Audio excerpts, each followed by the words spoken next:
पंजाब की सस्सी पुन्नू की प्रेम कहानी इतिहास के पन्नों पर अटूट प्यार और त्याग को दिखाता है। सस्सी पुन्नू का प्रेम अमर हो गया। चलिए आज हम इसी अमर प्रेम कहानी के बारे में जान लेते हैं। भंबोर राज्य के राजा के घर सस्सी पैदा हुई और ये बच्ची काफी मन्नतों से पैदा हुई। इस बच्ची के बारे में जन्म होते ही ज्योतिषियों ने कहा था कि बच्ची बड़ी होकर अनोखी मोहब्बत करेगी। ऐसा सुनते ही राजा और उसका परिवार परेशानी से भर गया और सस्सी को मारने का हुक्म दे दिया, लेकिन राजमंत्रियों ने सोने से भरी संदूक में बच्ची को डालकर नदी में बहा देने का सुझाव दे दिया। तूफानी नदी से बची बच्ची एक धोबी के हाथ जा लगी। इतना सारा सोना और साथ में बच्ची पाकर तो धोबी बहुत खुश हुआ। बच्ची चंद्रकला के जैसी बहुत सुंदर थी तो नाम रख दिया गया सस्सी। सस्सी बड़ी हुई तो भंबोर के राजा को किसी ने बताया कि धोबी के घर एक सुंदर लड़की है जो महल की शोभा बन सकती है। फिर क्या था, धोबी के घर अधेड़ राजा ने सस्सी के लिए विवाह का प्रस्ताव भेज दिया। सस्सी को पालने वाला उसका पिता राजा के सामने गया और सस्सी के जन्म समय की ताबीज दिखाई, जिससे राजा को बरसों पहले की सारी बात याद आ गई और अपने किए पर शर्म भी।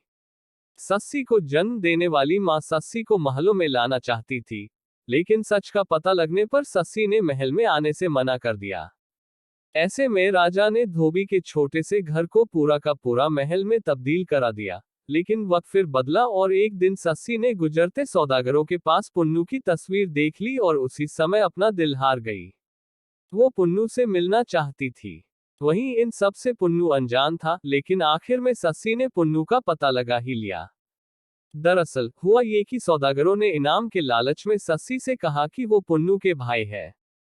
ऐसे में सस्सी ने सबको गिरफ्तार कर लिया और कहा कि उसको पुन्नू चाहिए तो वो सबको छोड़ देगी।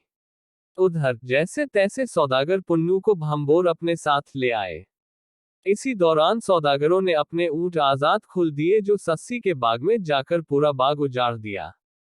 ऐसे में गुस्साए सस्सी ने काफिले को खूब सुनाया। पुन्नू इन सब से बेखबर था।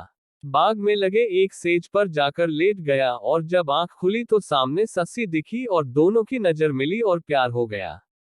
सस्सी पुन्नू के प्रेम में इस कदर पड़ गए कि 10 दिन बीत गया और पता भी नहीं चला। उधर पुन्नू की मां पुन्नू याद करके बेहाल थी, लेकिन पुन्नू मां के पास लौटने को राजी नहीं थी। ऐसे में उसके आयों ने पहले तो पुन्नू को खूब शराब पिलाई और फिर बेहोश होने के बाद उसे साथ घर ले गए। पुन्नू से अलग होकर सस्सी का रो रो कर बुरा हाल था।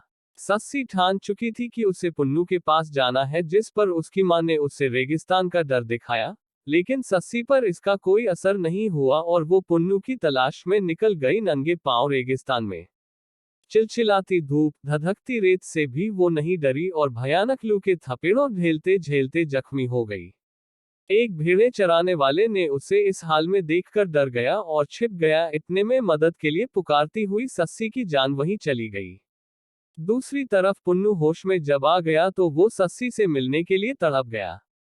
वह भी सस्सी को खोजता हुआ रेगिस्तान की तरफ दौड़ा, जहां सस्सी बेजान पड़ी थी और चरवाहा बैठा था। उसी चरवाहे ने पुन्नू को सस्सी की रेतीली समाधि को लेकर सब कुछ बताया, जिसके बाद पुन्नू ने भी वही समाधि ले ली। अगर आपको ये कहानी अच्छी लगी तो एक लाइक, कमेंट, शेयर और चैनल सब्सक्राइब जरूर कर दीजिए।